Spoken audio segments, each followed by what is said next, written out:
teman-teman, balik lagi di channel YouTubeku.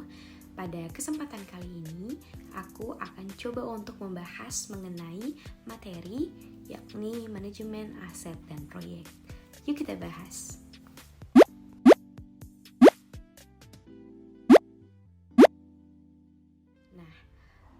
Sebelumnya kita masuk pada bahasan mengenai manajemen. Mungkin teman-teman sendiri sudah sangat mengenal apa itu manajemen. Untuk pemahamanku sendiri mengenai manajemen, itu terdiri dari 7 poin. Untuk poin yang pertama, manajemen adalah sebagai ilmu. Kenapa ilmu? Karena manajemen ini adalah suatu hal yang ilmiah dan memiliki teori-teori. Dan poin yang kedua adalah seni. Karena manajemen ini adalah hal yang abstrak bentuknya, sifatnya, dan berubah-ubah. Kenapa? Karena tadi sifatnya yang subjektif. Dan yang ketiga ada POAC, POAC atau Planning, Organizing, Actuating, dan Controlling, di mana planning sebagai dasar dari perencanaan awal. Dan kedua ada organizing, di mana sumber daya ditempatkan. Dan ketiga ada actuating sebagai pelaksanaan dari apa yang direncanakan. Dan yang terakhir ada controlling sebagai pengawasan dalam perencanaan. Nah, untuk poin selanjutnya adalah tujuan yang efektif dan efisien. Jadi saya simpulkan bahwasanya manajemen ini adalah ilmu dan seni untuk mencapai tujuan dengan cara efektif dan efisien melalui perencanaan, pengorganisasian, pelaksanaan, dan juga pengawasan. Atau simpelnya, manajemen ini adalah ilmu untuk mengurus. Nah, kita masuk pada pembahasan kita yang selanjutnya mengenai aset. Mungkin teman-teman sendiri sudah sangat sering mendengar kata aset, bahkan menganalisis hal-hal yang tergolong aset. Namun, apa sih sebenarnya aset itu?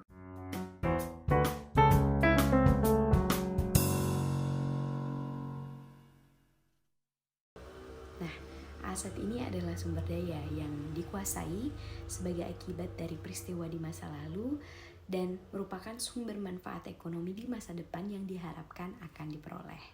Sederhananya begini, aset itu adalah harta, dan ketika kita memiliki harta, kita mengharapkan manfaatnya di masa depan.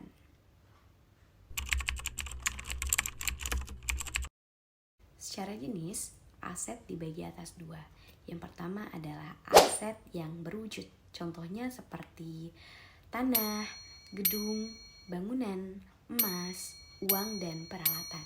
Dan yang kedua ada aset tidak berwujud, seperti halnya hak cipta dan juga merek dagang.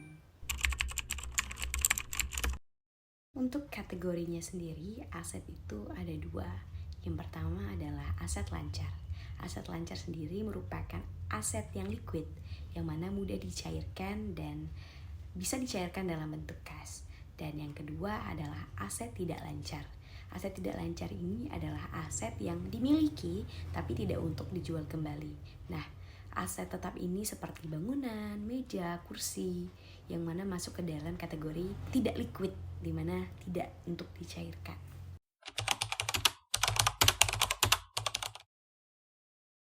Dalam pengelolaan aset dibutuhkan manajemen. Kenapa? Karena manajemen aset sendiri adalah proses untuk pengelolaan guna mendorong tercapainya tujuan individu ataupun organisasi.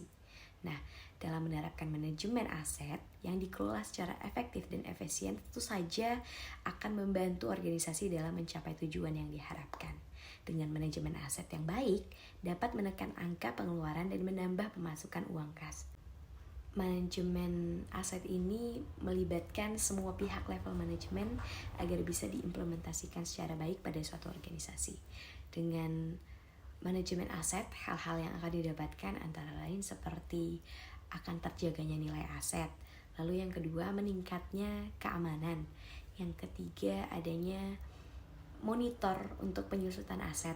Lalu menghindari pembelian yang berlebihan, juga mempermudah penyusunan anggaran, dan membuat manajemen risiko.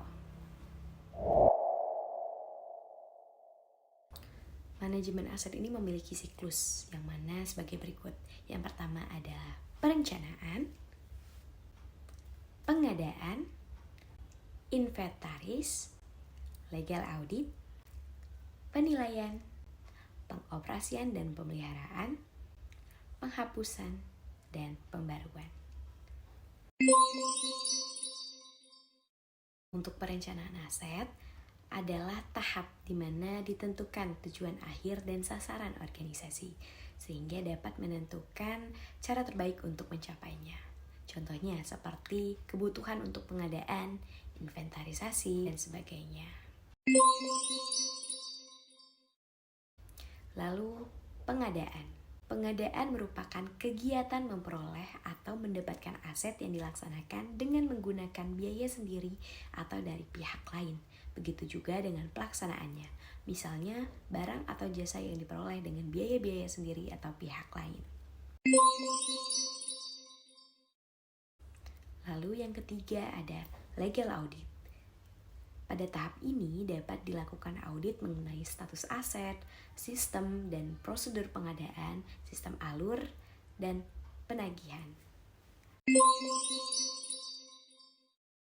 Penilaian aset. Pada tahap ini, pihak aset manajemen menentukan nilai aset yang dimiliki sehingga suatu perusahaan itu mengetahui berapa kekayaan yang dimilikinya dan mana yang harus dialihkan dan juga aset yang harus dihapuskan. Pada tahap ini, setiap aset yang dimiliki bisa digunakan untuk melakukan tugas dan pekerjaan sesuai dengan fungsinya untuk mencapai tujuan perusahaan. Lalu tahap selanjutnya adalah penghapusan. Pada tahap ini, perusahaan akan menilai aset apa saja yang dianggap tidak dapat menguntungkan dan akan dihapuskan.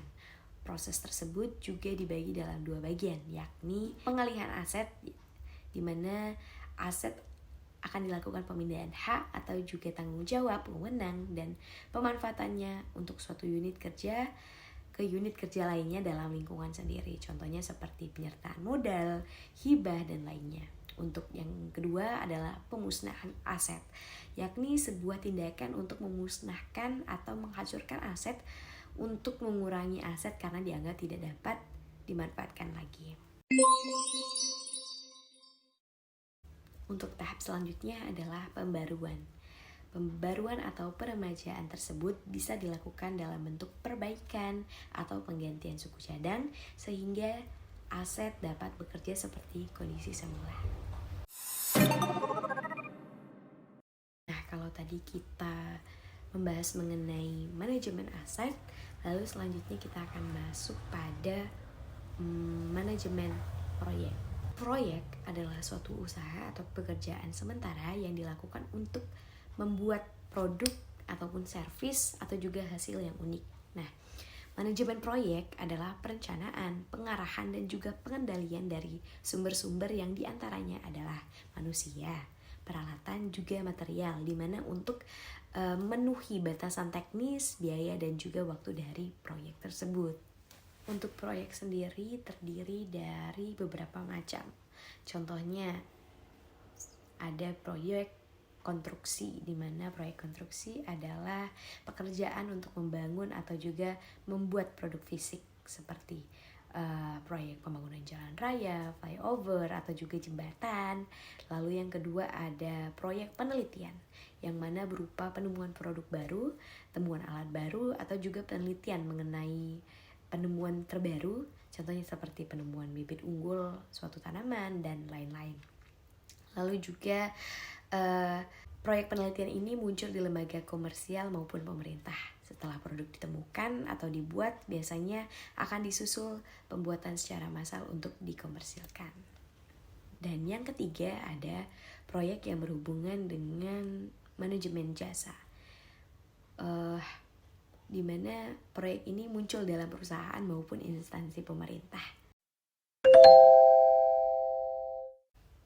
Nah, manajemen proyek ini memiliki life cycle atau dikatakan sebagai alur dari proyek. Gimana sih life cycle-nya manajemen proyek? Yuk kita bahas.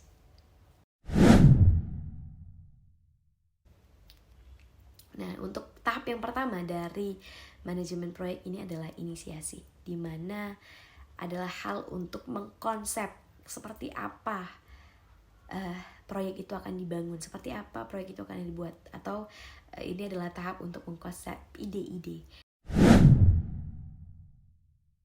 Dan yang selanjutnya akan masuk ke tahap planning, di mana konsep-konsep yang sudah matang akan diimplementasikan. Akan diperkirakan mulai dari waktunya, biayanya, pihak mana saja yang akan menangani, atau juga pihak-pihak mana saja yang akan terlibat, dan apa saja resiko-resikonya. Nah, dalam fase ini akan ditentukan juga perencanaannya. Biasanya pihak-pihak itu menggunakan yang dikenal dengan work breakdown structure atau juga WBS sebagai alat untuk membantu menetapkan proyek dengan membagi menjadi subkomponen utama yang selanjutnya dibagi menjadi lebih details dan akhirnya menjadi seperangkat aktivitas dan biaya yang terkait. Dan tahap selanjutnya adalah eksekusi dari pelaksanaan proyek.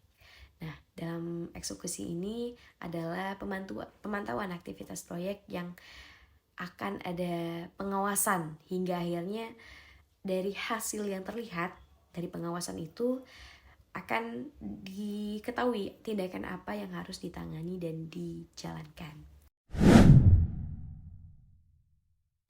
Selanjutnya tahap closing, di mana proyek yang sudah pada tahap akhir bisa dimanfaatkan ataupun dipergunakan oleh user dengan juga tanggung jawab para pelaksana proyek untuk memberi laporan-laporan kepada user. Lalu barulah masuk ke tahap evaluasi, di mana tahap ini adalah tahap untuk diperlihatkan produk ataupun dinilailah produk ini apa yang kurang dan apa yang perlu ditambah.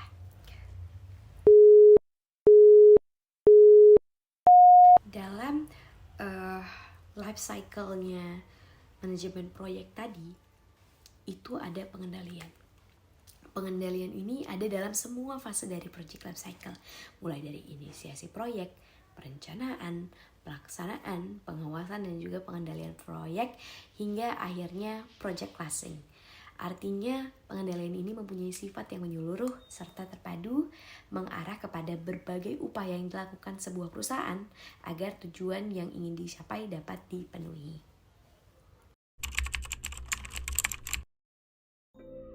Manajemen aset merupakan salah satu pengelolaan yang wajib dilakukan perusahaan terhadap aset yang dimiliki. Pengelolaan ini membantu perusahaan dalam mencatat, memantau, menjaga dan memelihara aset yang dimiliki. Pengelolaan aset ini juga membantu perusahaan dalam menyusun anggaran sehingga tidak terjadi pemborosan terkait pembelian aset berlebihan. Untuk melaksanakan manajemen aset ini, ada siklus yang harus dijalankan secara berurutan, yaitu perencanaan kebutuhan aset, pengadaan aset, inventarisasi aset, penilaian aset, legal audit aset, pengoperasian dan pemeliharaan aset, penilaian aset, dan juga penghapusan dan pengalihan aset, serta pembaruan aset. Dan manajemen proyek merupakan sebuah disiplin keilmuan dalam hal perencanaan, pengorganisasian, juga pengelolaan. Yang mana dalam setiap hal tersebut juga dilakukan pengendalian untuk dapat mencapai tujuan-tujuan proyek. Proyek adalah sebuah kegiatan yang bersifat sementara, yang pekerjaan awalnya telah ditetapkan, baik dari segi waktu juga segi biaya. Hal ini dilakukan untuk mencapai tujuan dan hasil yang spesifik dan unik, dan pada umumnya untuk menghasilkan sebuah perubahan yang bermanfaat atau yang mempunyai nilai tambah. Dan sekian sudah penjelasan materi mengenai manajemen aset dan proyek. Mohon maaf jika masih banyak kekurangan dan terima kasih.